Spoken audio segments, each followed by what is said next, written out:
माझं नाव प्रयागबाई, गाव दौनापूर, जिल्हा बीड, तालुका परळी. मी लॉकडाऊन पडायच्या आधी 2-3 वर्षापासून इथं येते. मला भरपूर अनुभव आहे इथला. मग तर काही माझी परीक्षा घेतली म्हणून माझ्या तेवढं लेकराचं दुखलं, मग मला लय दुःख वाटलं. मग तर ह्या का मला इथलाच गुण येते, कधी बी मी कुठं जात नाही. मला इथला सगळा अनुभव आहे.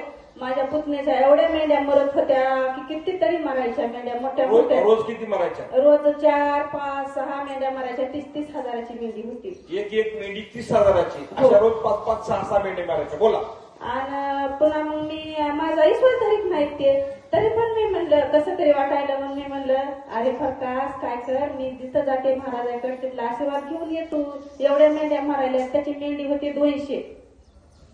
तर म्हणला बरं काकू कसं करावं लागेल. मी आणलं महाराजाला घेऊन ये. मग सप्ताह चालू आहे म्हणलं. महाराज काय म्हणते की ते ऐक म्हणलं त्याचं.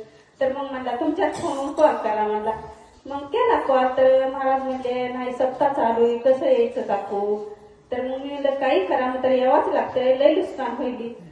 तर नाही म्हणले येणं होत नाही. मग संध्याकाळी 2 माणसं आले आमच्या इथं. आले महाराजाला बोलले, म्हणले सकाळी येऊच म्हणले, काही हरकत नाही, भक्तासाठी येणंच आहे म्हणले, एवढे कष्टी व्हायल्यावर यावाच लागत. तर सकाळी महाराजांनी स्वतःची गाडी घेतली, इंजेगावला आले. इंजेगावला आले तर तिथं एवढे ढेकळं, एवढे परेशान व्हायले, चलता येईना. म्हणाले भक्तासाठी चलावंच लागेल म्हणाले तेवढ्या ढेकळामध्ये. आणि पुन्हा मग गेले मेंढ्यापाशी. मेंढ्याला पेंड आणायला लावली, पेंडाचा आशीर्वाद घेऊन पेंड टाकायला लावली सगळ्या मेंढ्याला. आणि म्हणले आताच्या आता घरी आहेत मेंढ्या, त्याला ही पेंड चारा म्हणले, सगळ्याचं कमी होऊन जाईल म्हणले. तर मग सगळ्याला पेंड चारली आणि आता मेंढ्या बऱ्या झाल्या. टाळ्याच्या गजरामध्ये स्वागत